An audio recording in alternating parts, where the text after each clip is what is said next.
All let's do right, it, so but, we're doing our Raptors midseason report cards. So basically, So what for we every did, individual player. yes, we all have 4 or 5 players, and we're just giving them a grade, kind of relative to expectations, just on how they performed up to this point so far. So I think You guys have both. Do you guys have? I only have one starter, so let me go third because then we'll get all the starters out of the way. Should I go and first? we'll 'Cause I go have to the 5. bench.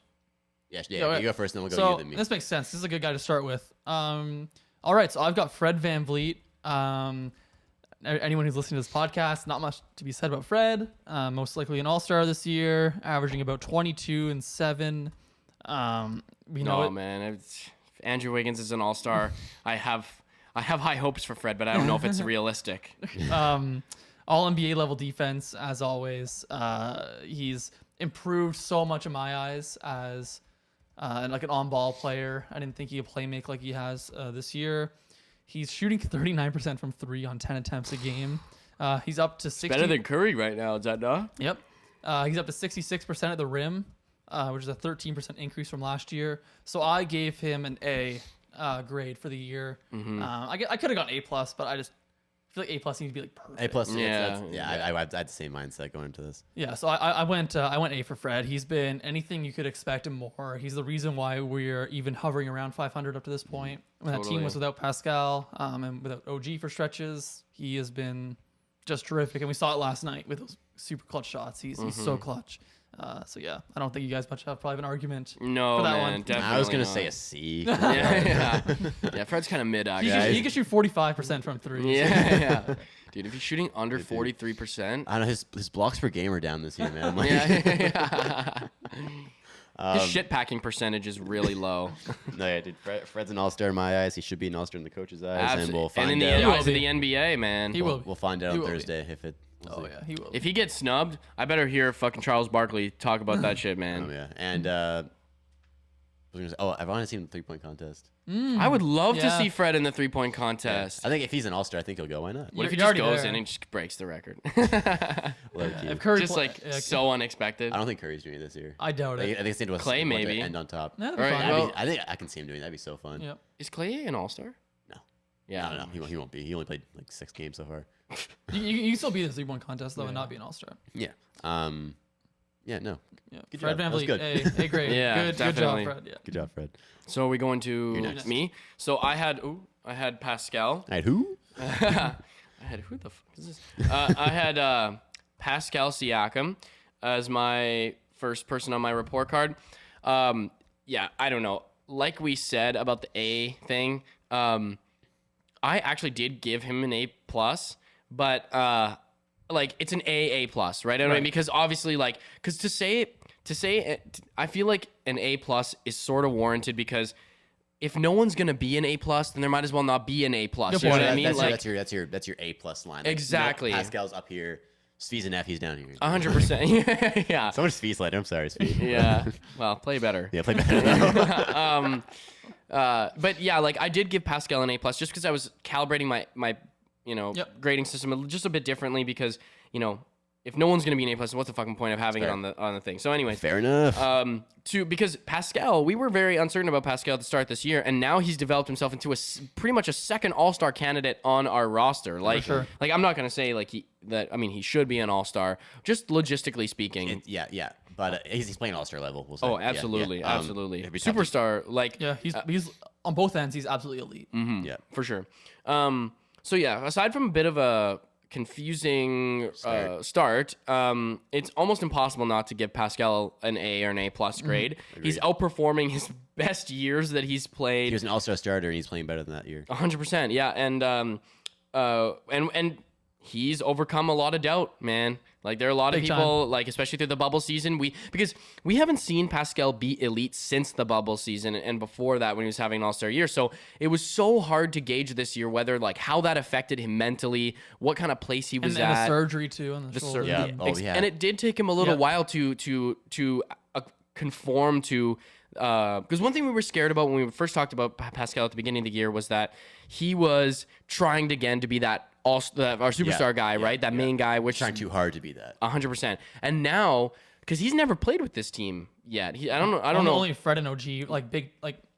He's hardly played with Gary. Hardly. And Fred and OG were the only 2 guys that he's really played real minutes with. Exactly. And I think he is understanding, like, oh, I don't have to take 8 threes a game. You know what I mean? I'm not like, playing with Stanley Johnson anymore. yeah, like, I can give the ball to Gary, and he can hit a 3 for me. Yeah. Like, this is great. Fred's doing good. I'll give it to him more. Like, I think yeah, Fred too. Yeah, my biggest thing about Pascal this year is his maturity. Yeah, man. You can see his leadership too, but just more how he's okay in his mind. Like last year, he put so much pressure on himself to be the guy because that's what he thought he had to do. But this year, he's like, I don't have to do that. Yeah. I can just be myself and let everybody else be themselves, and Nick Nurse will take care of him. Like last night, he had 21 points, 3 overtime games. Meh.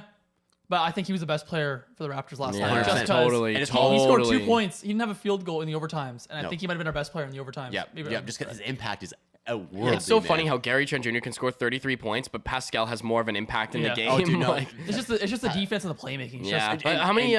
How many rebounds? 13 rebounds? 13 boards. And how many assists? 6 assists. And then 4 steals and 4 blocks. Wow. And dude, like just so much can be said about Pascal's play this year, and it's really making me happy because man. The start of the year, what we needed, man. It's the relief that we wanted. Like, if you guys have watched for a while, you know at the start of the year I was not with Pascal, man. No. I was seeing the same things from last year, and I was tired of it. I know, and I was open to that perspective as well. Like I think Sam has always been a Pascal guy, but I flip flopped a little bit. Even Sam and I had an agreement about trading Pascal at one point, and now he totally U-turned, man. And he's just playing within himself. He's taking advantage of what he's good at. He's not going crazy, but he's not good at, right? Like the shooting is a big one. Yeah. Where his recognition is just unbelievable. His 3-point attempts are cut in half this season, and he's hitting them at a better clip. Yeah. So yeah, absolutely. big shout out to Pascal. Passing has been unreal. Defense has just been locked down.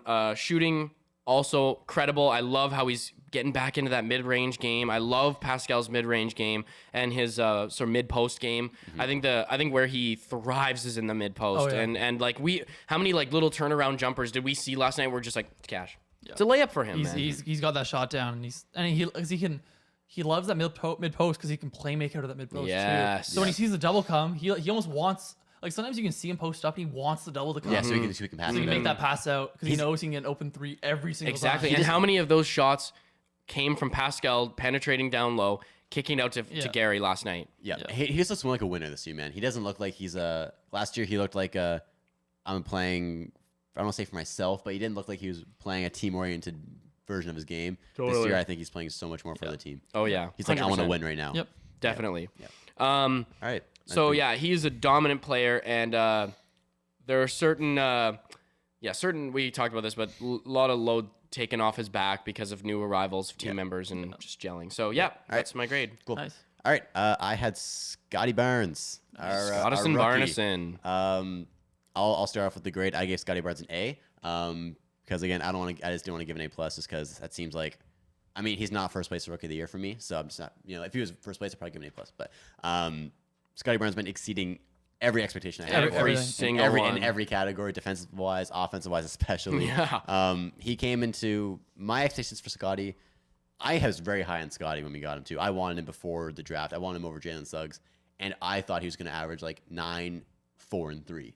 And that's what I was overjoyed about the thought of that. Yeah. He is averaging for us almost 15 points a game, about 8 rebounds, and 3.5 assists. And he's shooting 3 balls for us, especially way more recently. It's been inconsistent, but I mean the fact he's making them and shooting them, his confidence is there. He's getting his own shots, his post move. We saw this game against Washington, was it? Yeah. Yeah, where he had 27 points, all down low, looking like Hakeem Olajuwon, man. Yeah. Same with Pascal. There's so much like we said about Scotty Barnes, and people who are listening to this, I'm sure you already know all about him. But his play this year has exceeded everybody's expectations, and I truly see a superstar. He's a part of our core. Yeah, man. He is the core. 20-year-old. We need him to play. Yeah. If the Raptors want to win a championship with this core, Scotty Barnes needs to be the best player. Yeah, and I think he will be. Yeah, I think he's not that enough. Yeah. I don't say this lightly. I easily see a superstar in Scotty Barnes. Totally. And it's so exciting to see a superstar, like a real superstar, come and develop and be part of the Raptor culture. Like that's the thing about Kawhi his development has been so rapid. Oh yeah. Between the start of the season and now, I mean the start of the season he was great. He's a Look much at more him now. polished much player. more polished, much more mature, much more just NBA looking player. Like he looks like an NBA player. A lot of guys now do not look like NBA players yet. This early into their Guys career. who've been playing for like 3 years, 4 years in the NBA. Steve McHallick. But Poor Steve, man. I'm gonna rip into him. I'm gonna rip into him. We haven't minutes, gotten to too. see Again. the report cards yet. Because he hasn't got his bad grade yet. Play better. Or just don't play. We'll Just don't stop. play. Hey, Just Chris don't Boucher. play. We slandered Chris Boucher for a Yeah. while. Now look at him. Now look, Yeah. we love him now. Yeah. It's true. Your turn, Svi. The RapChat effect. Yeah. The RapChat effect. I went off of Nick Nurse. Now he's been running up plays more and everything. Yeah, man, that's true. Honestly, right after you said that, almost like the next couple games, there's like actual plays being drawn. You like texted in a group chat, and you're like, "Oh, there's like actual plays tonight." Like, oh yeah. No, I can't sum up Scotty Barnes' season other than saying it's Awesome. outstanding. Yeah. And by He's literally way more than runner what we thought. up for Rookie of the Year. Yeah, and when we drafted him, everyone was like, Scotty Barnes. I was Who like the hell that. is- I knew who he was. I preferred. I Jalen wanted Suggs. Jalen Suggs on the Raptors so Yeah. badly. Before when it was like we were on the clock, the commentators were zoning in on Jalen Suggs. Yeah. So, like Jalen Suggs would be a great replacement for Kyle Lowry for this team. He would Blah, be. blah, He blah. would be. And He'd be a great pick still. Jalen Sure, Suggs oh, still for be sure. a great Jalen- pick. I love Yeah. Jalen Suggs. I think he's an all-star. Yeah. But I think Scotty's a superstar. Oh, yeah. Yeah, yeah, respect. Yeah, So, for sure. No, a lot of love to Scotty Barnes, and I love you. All right. This one Marry was. me. This guy was so hard to grade. It's OG Anunoby. I'm not one of the people who has ever thought that OG was going to be this primary shot creator type of guy. I just have never really seen that in his game. So I didn't like necessarily have like these big expectations for him. But I do think he's 100% improved this year. He's given you about 19, 6, 2.5 assists. Efficiency's quite a bit down, about a 54% true shooting. The defense, when he turns it on, is as good as anyone in the NBA. It's not been as consistent this year, but I mean, even bad OG defense is still above average defense. He's doing a lot more on the offensive end. Like he's getting a lot more opportunities to run the offense.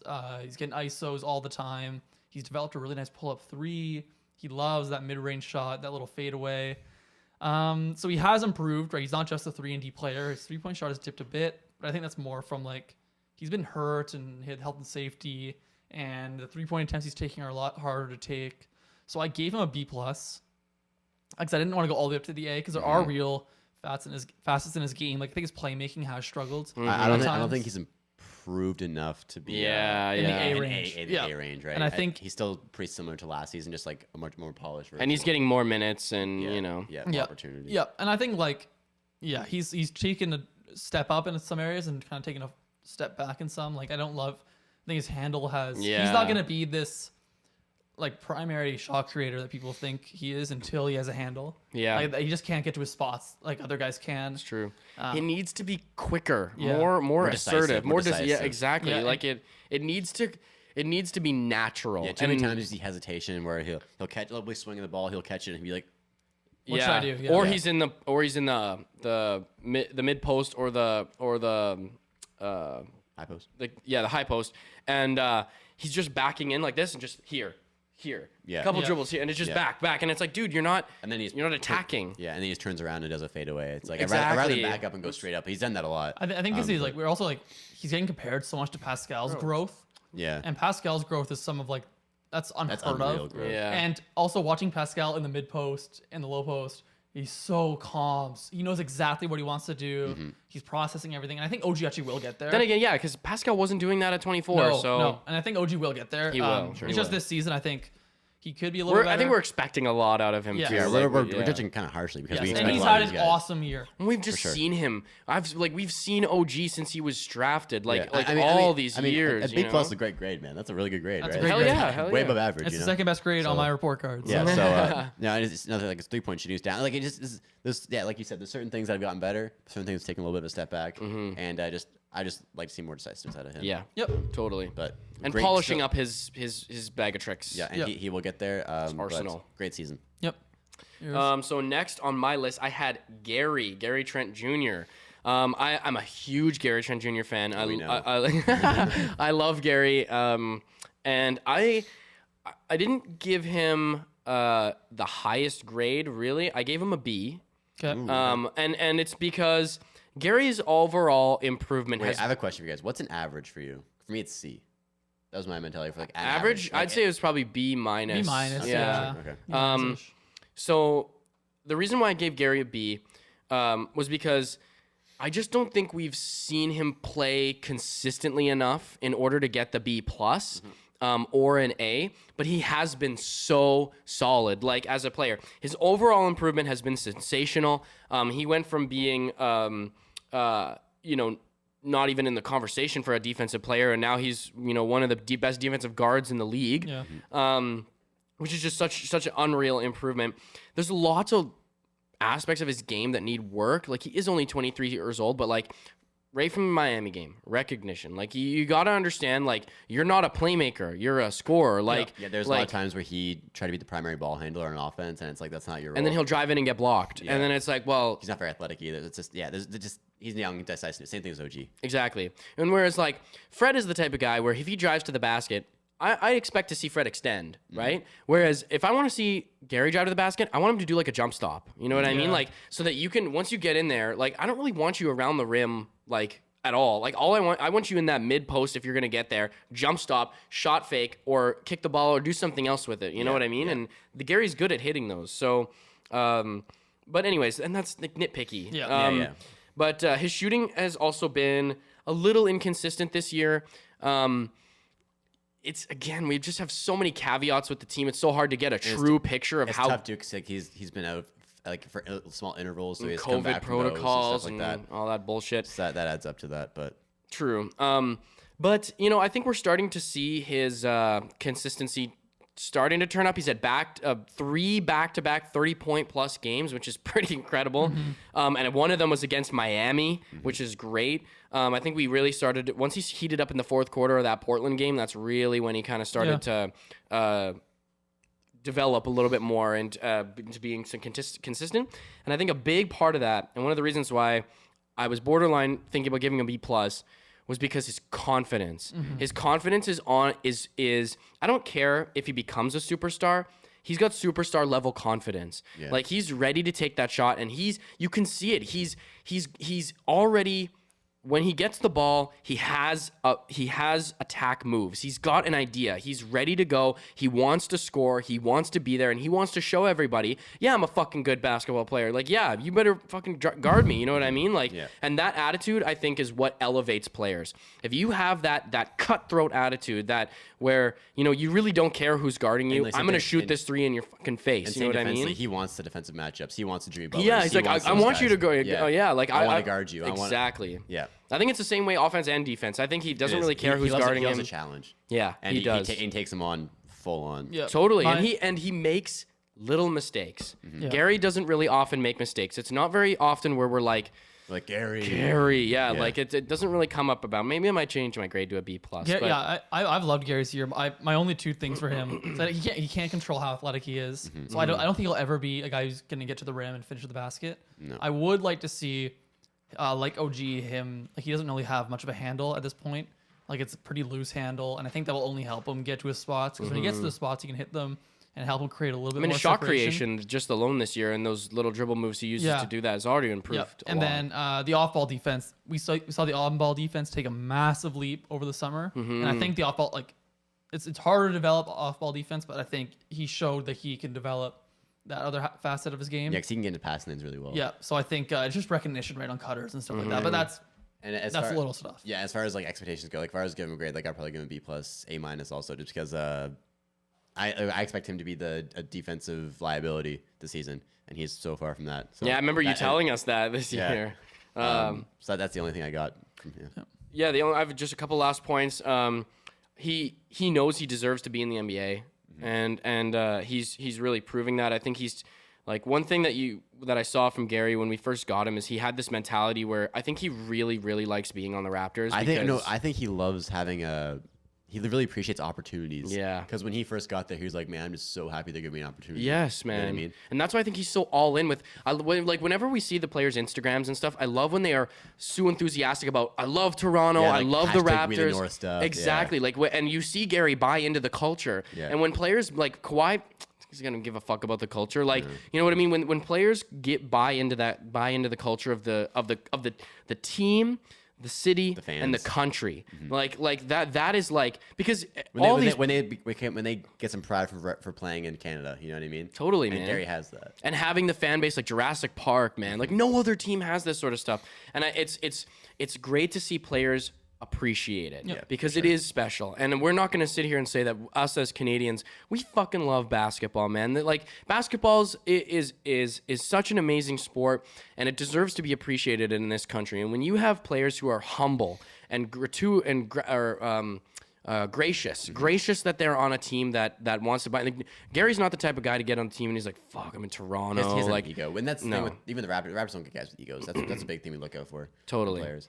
Totally. Yeah, and it's setting a precedent for other players in the league where it's just like, yeah, we're not a team to mess with. So, anyways, yeah, let's move on. Okay, I had our sixth man, Chris Boucher.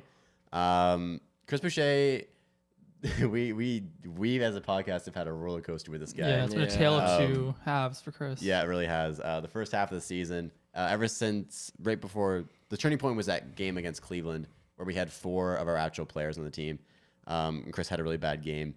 And we were hoping for him to step up that game because we needed him to. That game before, he was one of the worst NBA players I've ever seen in my life. I'm not even exaggerating. He was really bad. He was his shooting numbers were historically bad.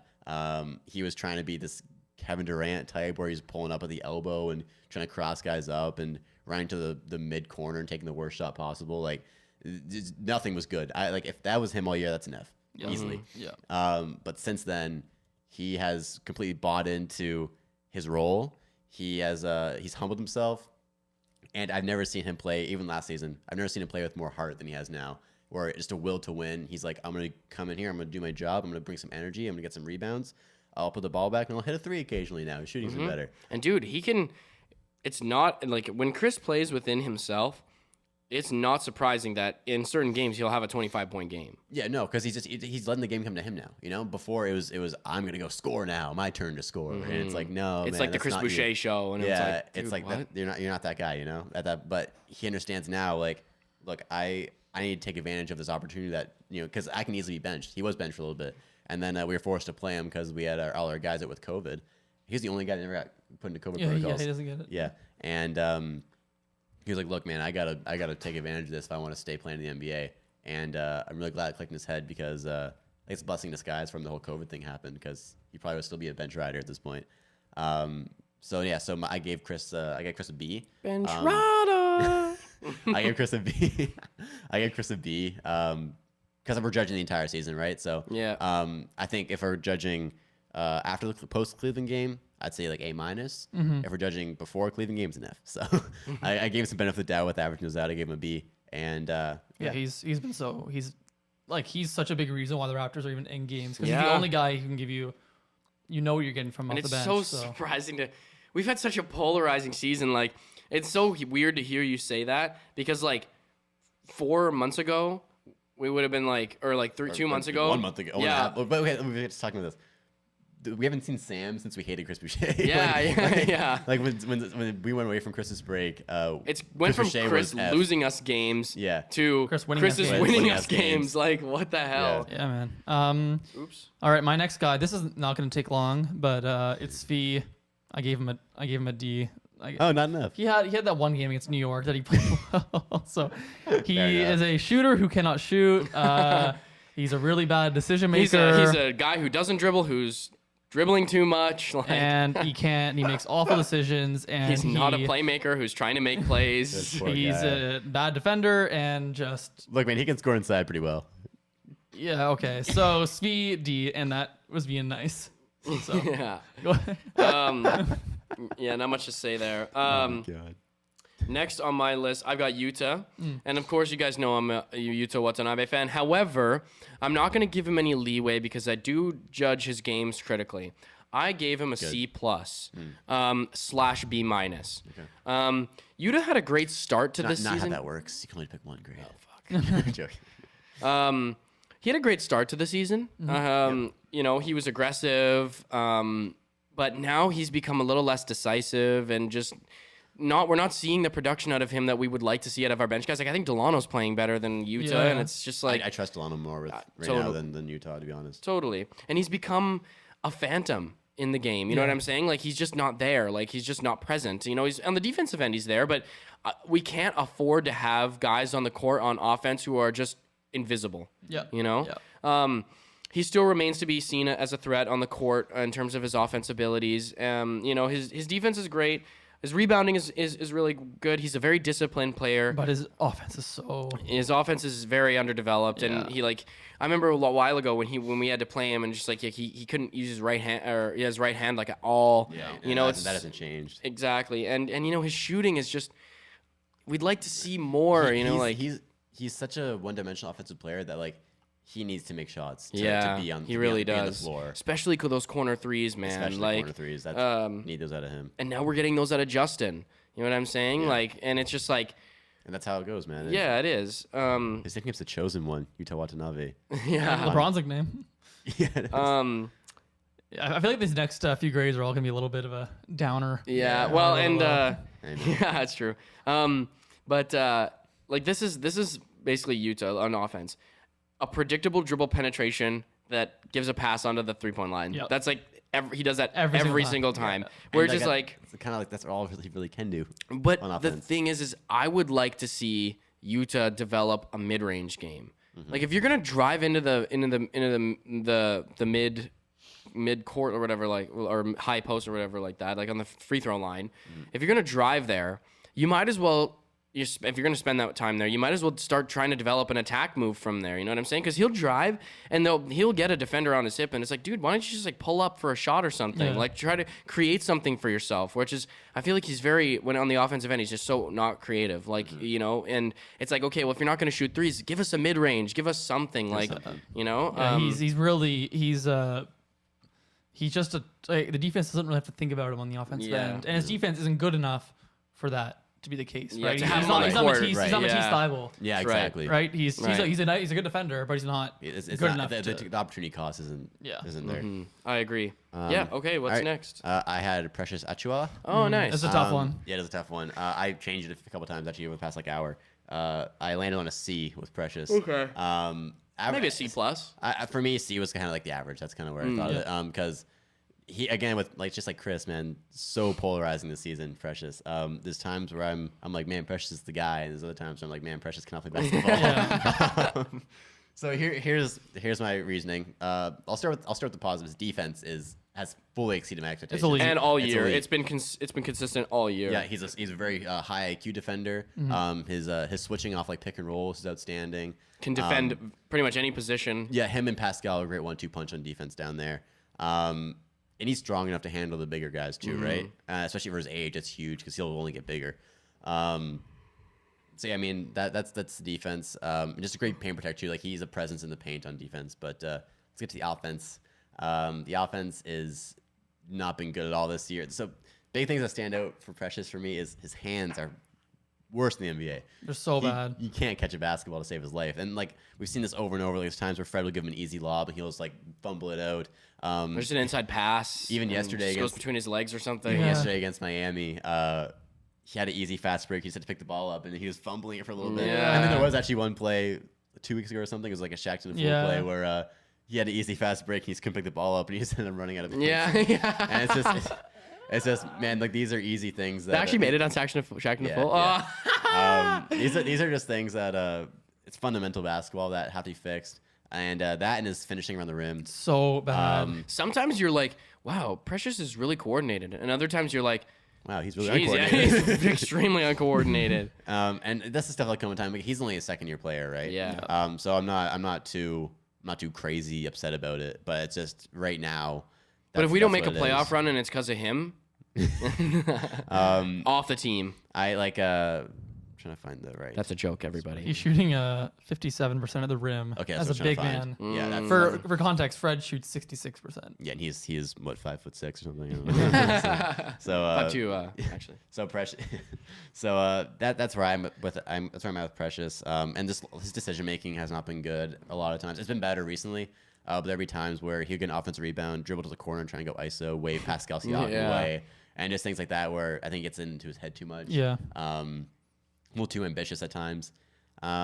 His defense has been outstanding. So Sometimes C it just Precious. flabbergasts me when players will do that. Like Wave off, like, dude, he's literally been to and won an NBA championship. He was a huge part of it. Exactly. Like, he was the key piece aside from Kawhi. Yeah.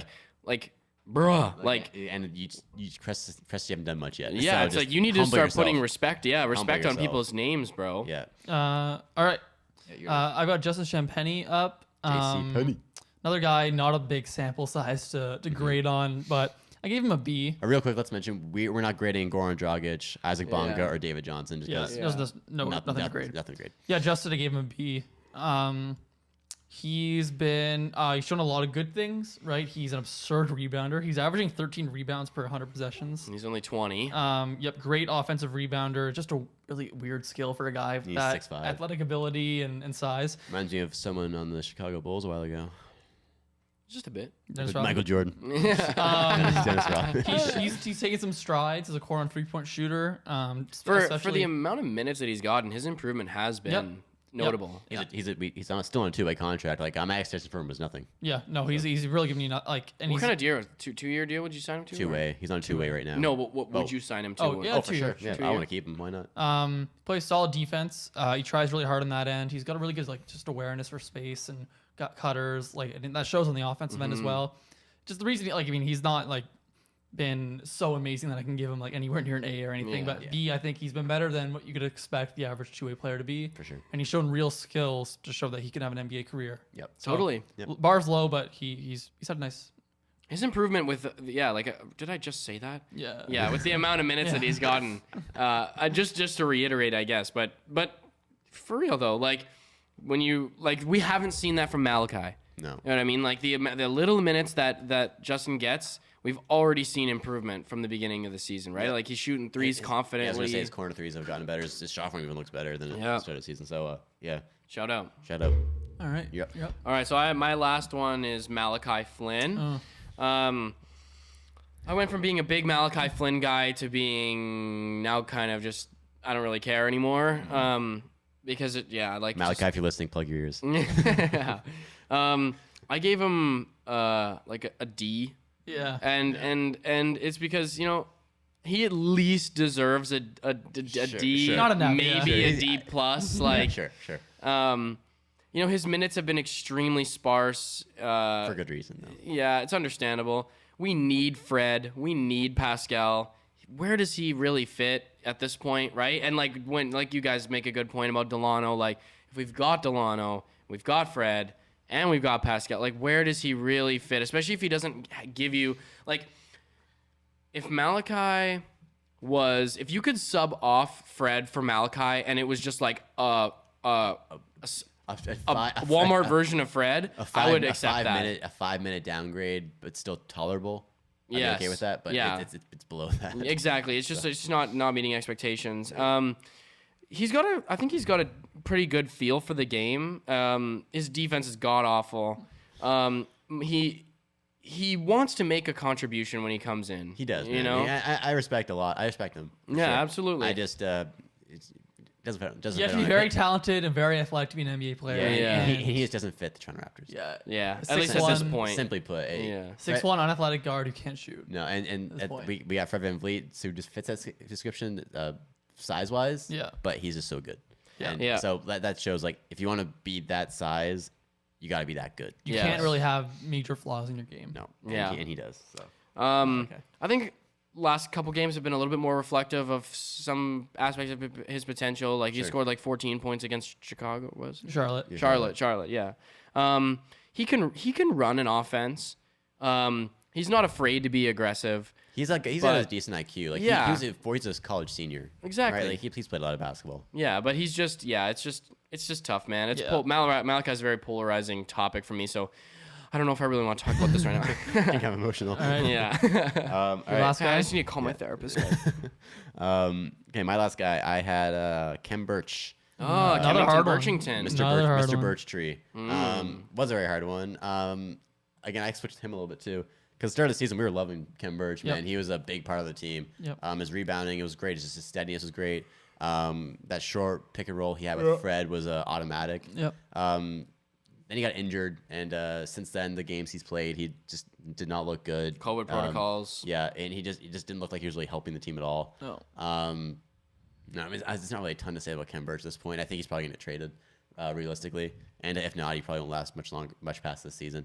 I give him B-, just because he was good for before the injury. You know, I definitely liked him, but as of right now, he's probably not much rotation player. So No. All right, my last one is Delano Banton. Really shown some really great flashes. I gave him a C+.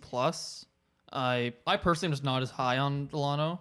I think he'll be an NBA player, but like a career NBA player. Yeah. But I just don't.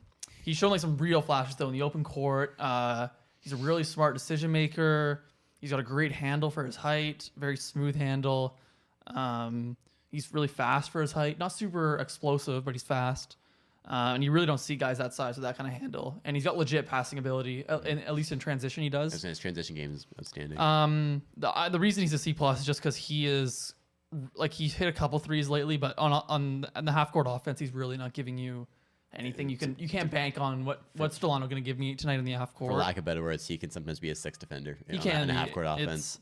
He just really doesn't offer much spacing at all. Like even if he does hit the occasional corner three, the defenses aren't like bending to guard him. Yeah.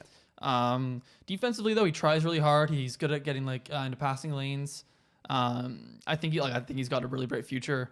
Just it's a half court offense is a really big part of the game. Yeah. So I just but he's been like way better. Yeah, like the strides that he's made, you know, even since the summer league. Like during summer league, I remember listening this summer. Honestly, he didn't look that great in summer league when I watched. Yeah, he didn't. He looked really shaky. That's what I'm saying. Yeah. Like it's funny. I feel like I've known you guys in the summer, but I didn't even know you guys in the summertime. But because we were all like, it's so funny to think we were all like doing our own Raptors little research and you know listening to Raptors podcasts. Like I've been listening to Will Lou whatever for ever since I was in high school. Probably the tail end of when I was in high school, I kind of started listening to stuff, and it's like we were listening to the same thing without even noticing. That's kind of just crazy. But anyways. Like, I just remember, watching some of the Summer League games, hearing Will Lou talk about it, and, you know, Delano was, like, nothing special, you know what I mean? We didn't really get any crazy performances out of him. Remember the first game against the Knicks, he had, like, 5 turnovers. And I was like, that's a G leaguer right there. And we totally thought, or at least I thought, that he was going to be in the G League this entire year, and now, like, he'll just go to play a random G League game and score 30 points. Like, that's very impressive, and his half-court game looks good in G League games too. Yeah, and it does, but it's just a different level. Exactly, but I think the potential's there. Yeah, the potential's absolutely there because he is young. He's 22 years old. Like, you know, like look at and if you look at the guys he's surrounded with, as if Delano doesn't see Gary become a complete non-existent defender to one of the best in the league and be like, damn, I could do this too. You know what I'm saying? Like, it is not far out of the realm of possibility to believe that players get better. Yeah, and I think a lot of these guys, like, basically to paraphrase what you just said, they lead by example. And I think that helps these young guys out a lot. Sorry, guys, stretching out my leg. I will say one thing with Delano, though. I think it hurts him a bit, the way the team's constructed, just for his individual skill set. Just I think if he was on a team with a bunch of shooters and stuff, and he would look much better in the half court. Yeah. But in this half court, like we saw last night, he was cutting into Scotty Barnes post ups and stuff, and it's just if he was the Spurs backup point guard playing with like Devin Vassell off the bench and stuff like that, with shooters like that, like he would look a lot different, I think, right? Yeah. And you don't, if he's playing with Scotty and Pascal, you want the ball in Pascal and Scotty's hands, not Delano's hands, and the ball's not in Delano's hands. What's he doing? Right. So I think he's gonna be a good player, but C+. Still, my expectations were like a C. Yep. So he exceeded my expectations so far. All right. That wraps it up. Really? Yeah. That's everything. Okay. That's everything. Wow. Okay. Also,